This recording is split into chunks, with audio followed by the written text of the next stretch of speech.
Welcome to our deep dive into the LA fires. I think it's safe to say these fires have impacted so many of you. And today, we're going to go beyond just what you see in the headlines. We're going to explore some of the contributing factors to this disaster.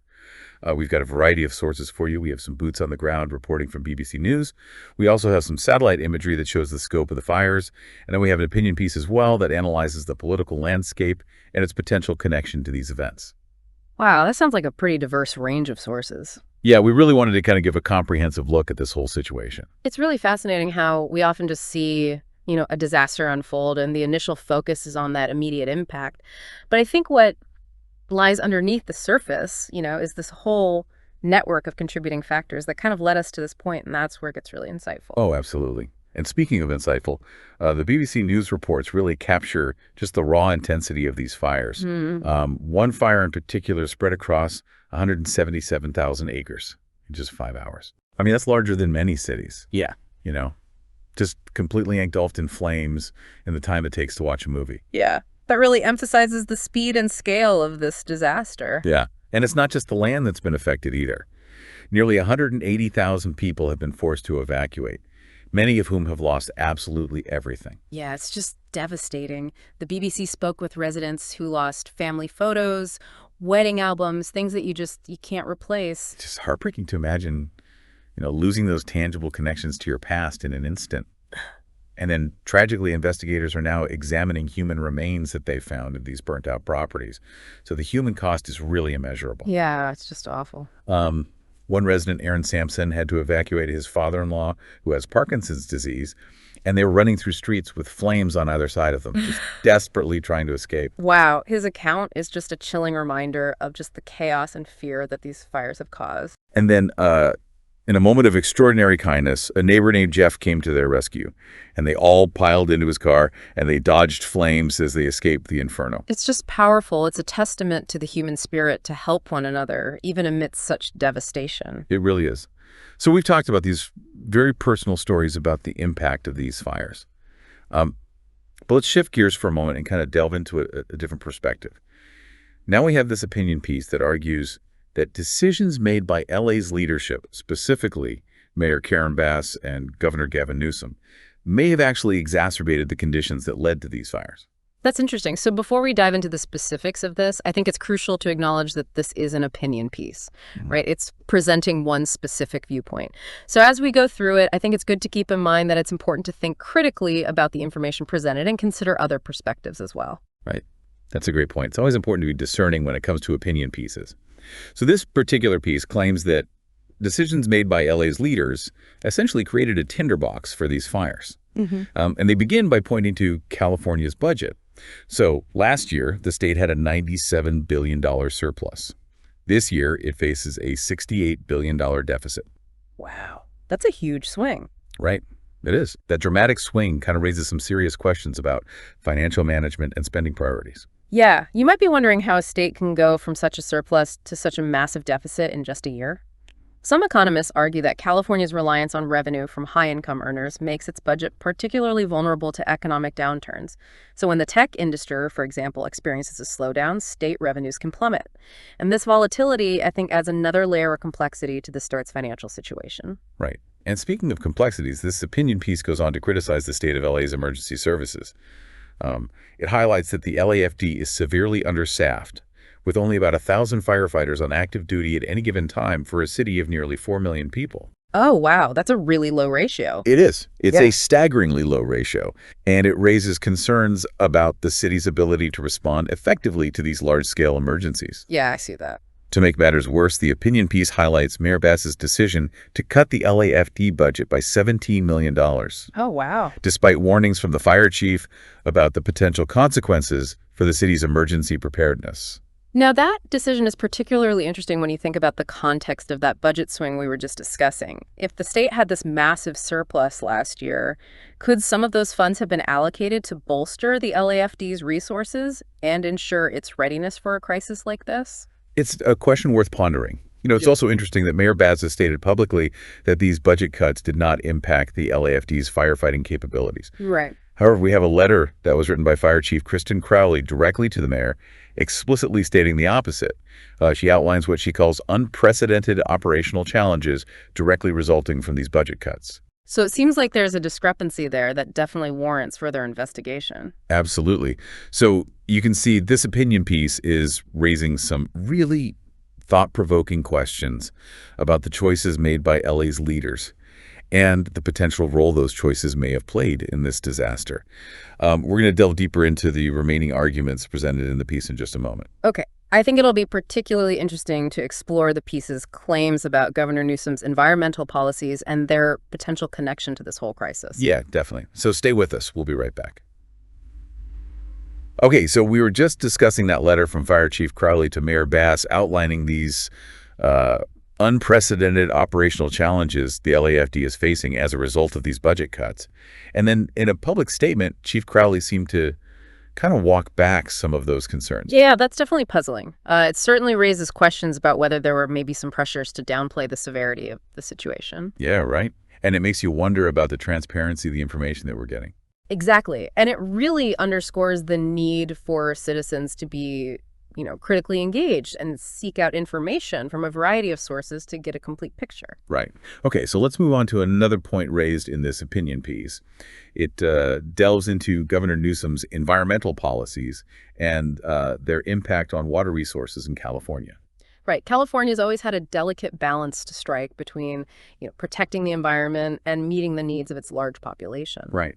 The piece claims that Newsom's focus on protecting wildlife has actually worsened the drought conditions, which is making the state even more susceptible to wildfires.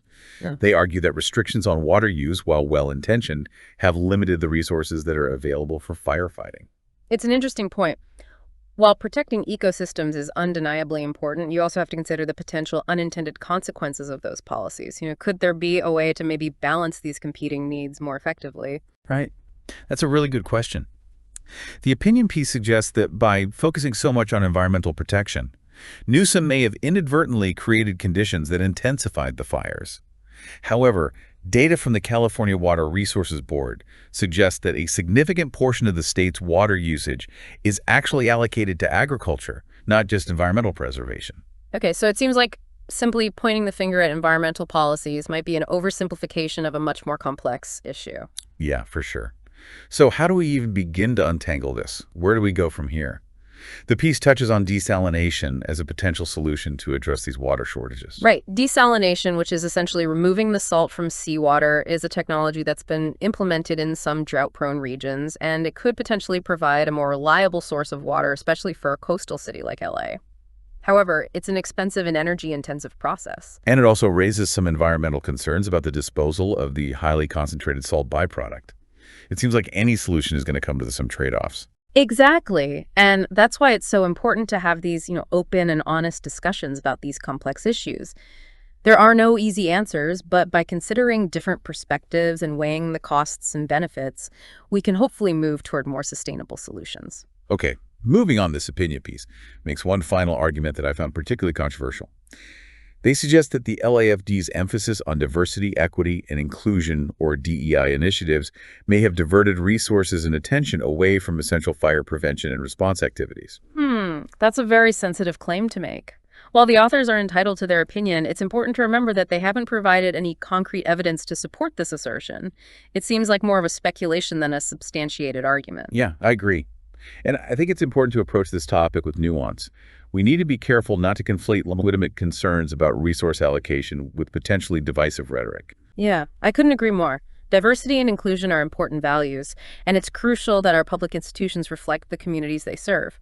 However, it's also reasonable to ask questions about how resources are prioritized and whether those priorities align with the core mission of an organization like the LAFD. Right. It's about finding that balance.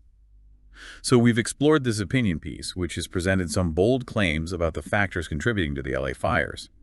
And while we've raised questions about some of the arguments presented, it's undeniable that this piece has brought some important issues to light. Yeah, it's definitely given us a lot to think about. It has. Now, I'd like to shift our focus back to the human stories emerging from this disaster. We already heard Aaron's harrowing account of escaping the fire with his father-in-law. But there are so many other stories of resilience and community support that are truly inspiring. Yeah, these stories remind us that even in the darkest of times, the human spirit has this incredible capacity to endure and overcome. One story that really resonated with me was Marina Zellis. She is a Ukrainian refugee who had fled the war in her home country only 4 months ago. And she had just started rebuilding her life in LA when the fire swept through her neighborhood and destroyed everything she'd worked so hard to reestablish. Oh my gosh, to escape one disaster only to be confronted by another is just unimaginable. It's a testament to her strength and determination that she remains hopeful despite facing such incredible hardship. Absolutely. And Marina's story isn't unique. Thousands of people have been displaced by these fires and are now facing the daunting task of rebuilding their lives. Right. The road to recovery will be long and arduous, but it's heartwarming to see communities coming together to support one another. Volunteers have been flocking to evacuation centers, bringing food, clothing, and other essential supplies. Yeah, there's a real sense of community spirit amidst all this devastation. People are stepping up to help their neighbors, even if they themselves have been impacted by the fires. Yeah, it's a powerful reminder that even in the face of tragedy, there is hope and there is strength in unity. Absolutely. These acts of kindness and compassion give us all a reason to believe that LA will eventually recover and rebuild. So we've talked about, the immediate impact of these fires and the complex issues surrounding them and the inspiring stories of resilience that we've seen. But now let's kind of turn our attention to the long road ahead. What does the recovery process look like? What challenges does LA face? And what lessons can we all take away from this disaster? Yeah, I think it's important to remember that recovering from a disaster of this magnitude is a marathon, not a sprint. It's going to take years, if not decades, for LA to fully rebuild and heal. And it's not just about rebuilding, physical structures. Yeah. It's about rebuilding lives, communities, and a sense of normalcy for those who have been so deeply affected. Oh, absolutely. The psychological and emotional toll of these fires is immense. Imagine fleeing your home, witnessing the destruction of your neighborhood, losing everything you own. These are profoundly traumatic experiences. Yeah, the BBC reports we discussed earlier really highlighted the trauma that so many residents are experiencing. They spoke to people who are grappling with anxiety, fear, and this overwhelming sense of loss. It's clear that the emotional scars of these fires will linger long after the flames are extinguished. Right, and those emotional scars can manifest in so many ways. Anxiety, depression, sleep disturbances, difficulty concentrating, even PTSD.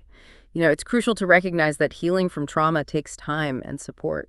So what kind of support is available for those who are struggling?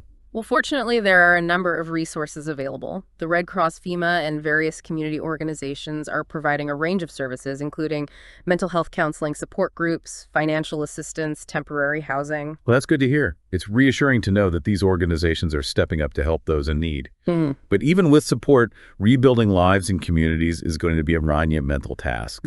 It will. The scale of the destruction is just staggering. Thousands of homes and businesses have been reduced to ash. Critical infrastructure has been damaged, and the natural environment has suffered immensely. Yeah, the cost of rebuilding is estimated to be in the billions of dollars. And it's going to require a really coordinated effort from government agencies, community organizations, businesses, and individuals. Absolutely. It's a massive undertaking. Right. But it's not just about rebuilding what was lost. It's about rebuilding in a way that is more resilient, more sustainable, and better prepared for future challenges. Right. This disaster has exposed some vulnerabilities, and it's crucial that we learn from them and make changes to prevent this from happening again. Exactly. One of the key takeaways, I think, is the importance of investing in fire prevention and preparedness. So what specific steps can be taken in that area? Well, there are a lot of things that can be done. On a community level, that means creating defensible spaces around homes and neighborhoods by clearing brush and vegetation that can fuel fires. It also means using fire-resistant building materials and implementing stricter building codes in fire-prone areas. Right. And then on an individual level, homeowners can make their properties more fire-resistant by clearing vegetation around their homes, maintaining their roofs and gutters, and having a plan in place for evacuation. Exactly. All of those things can significantly reduce the risk of property damage and loss of life. And then it's also important to ensure that our fire departments have the resources and staffing they need to respond quickly and effectively to emergencies. Right. That brings us back to some of the points raised in that opinion piece we discussed earlier. The piece criticized budget cuts to the LAFD, arguing that those cuts may have hampered the city's ability to respond effectively to this crisis. Right. And while there's debate about the extent to which those cuts directly impacted the firefighting efforts, it does highlight the need for ongoing evaluation of resource allocation, particularly when it comes to essential services like firefighting. Yeah. This disaster also underscored the importance of effective communication and coordination between government agencies, emergency responders, and the public. We saw some breakdowns in communication during the fires with conflicting information and confusion about evacuation orders. So there's definitely room for improvement in that area. Yeah, for sure. Yeah. I think one of the biggest lessons we can learn from this is the power of community. We've seen countless examples of people helping one another, donating supplies, offering shelter, providing emotional support. It's amazing. Those acts of kindness and compassion are what will ultimately help LA heal and rebuild. It's a testament to the strength of the human spirit and the enduring bonds of community. It really is. Yeah. So as we conclude this deep dive into the LA fires, we're left with this mix of emotions, sadness for the lost concern for the challenges ahead, and this hope that's inspired by the resilience and generosity that we've witnessed. Absolutely. And we've covered a lot of ground today. We've explored the immediate impact, the underlying issues, and this long road to recovery. This deep dive has hopefully given you a solid understanding of this complex situation. But I really encourage you to continue exploring these issues, engaging in thoughtful conversations, and advocating for solutions that will create a safer, more resilient future for all of us. Because ultimately, this is about more than just one city or one fire. It's about the kind of world we want to live in and the choices we make today to shape that world. That's a great note to end on. Thank you for listening to Deep Dive.